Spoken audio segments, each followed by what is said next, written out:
Active passive voice. इम्तिहानात में ये सवाल जब भी आते हैं ना, अक्सर लगता है जैसे किसी ने जाल बिछा दिया हो, है ना? लेकिन सोचें, क्या हो अगर इस जाल से निकलने का एक चीट कोड मिल जाए? आज हम इसी चीट कोड की बात करने वाले हैं।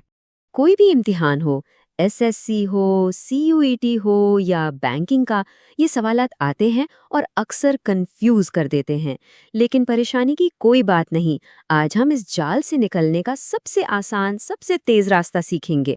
जी हाँ, बिल्कुल।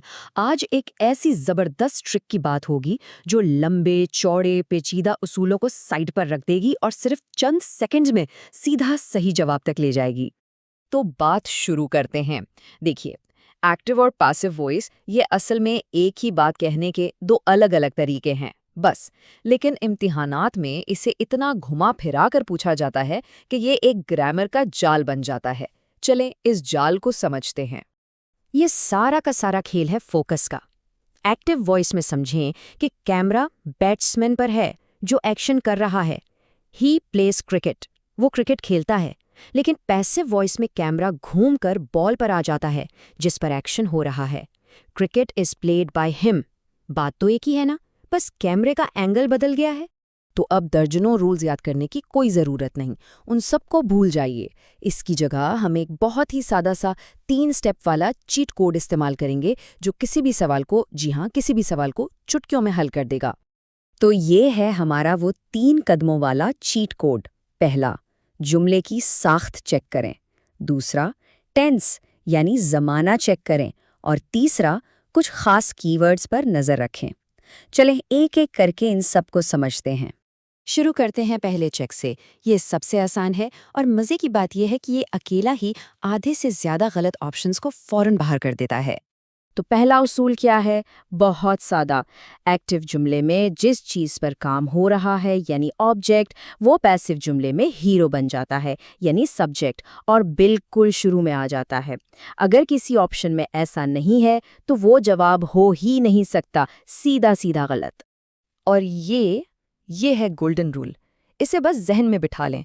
जुमले का ज़माना यानी उसका टाइम कभी नहीं बदलता, नेवर।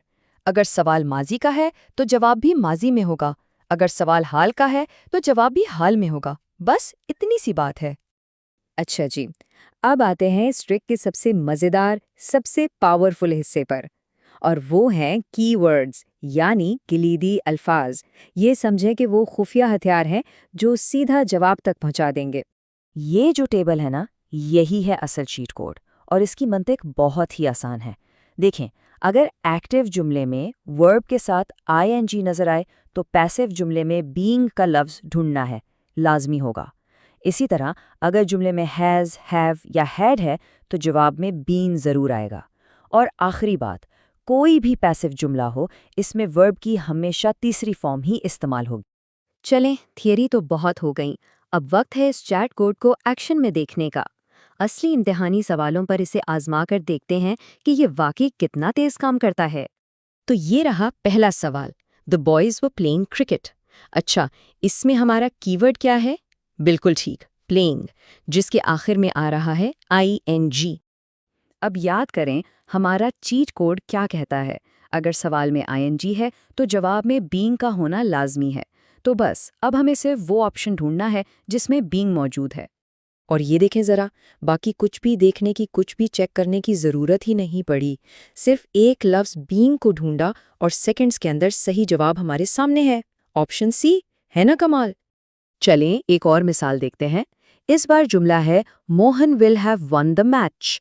यहाँ पर विल हैव इस्तेमाल हुआ है, यानी ये एक परफेक्ट टेंस है। तो उसूल यहाँ भी बिल्कुल वही रहेगा। जुमले में हैव नज़र आया जो कि परफेक्ट टेंस की निशानी है, तो इसका सीधा सा मतलब है कि जवाब में कौन सा लफ्ज़ लाजमी आएगा? बीन। अब ऑप्शंस को देखें। ऑप्शन ए में वुड लगाकर जमाना बदल दिया, गलत। बी और सी में तो बीन है ही नहीं, तो बचा क्या? सिर्फ ऑप्शन डी, जो हमारे चीट कोड पर बिल्कुल फिट बैठता है, और यही हमारा सही जवाब है। अच्छा, एक आखिरी मिसाल और देखते हैं। इसमें ज़माने और वर्ब की फॉर्म दोनों असूल एक साथ इस्तेमाल होंगे। तरीका बिल्कुल वही है। पहला चेक, इन्वेंटेड वर्ब की दूसरी फॉर्म है, यानी ये पास्ट टेंस है।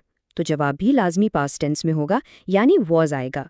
दूसरा चेक, पैसिव जुमले में वर्ब की हमेशा तीसरी फॉर्म आती है। यहाँ इन्वेंटेड दूसरी और तीसरी फॉर्म दोनों में एक जैसा ही है, तो ये भी ठीक है। तो ये है हमारा पूरा चीट कोड एक साथ।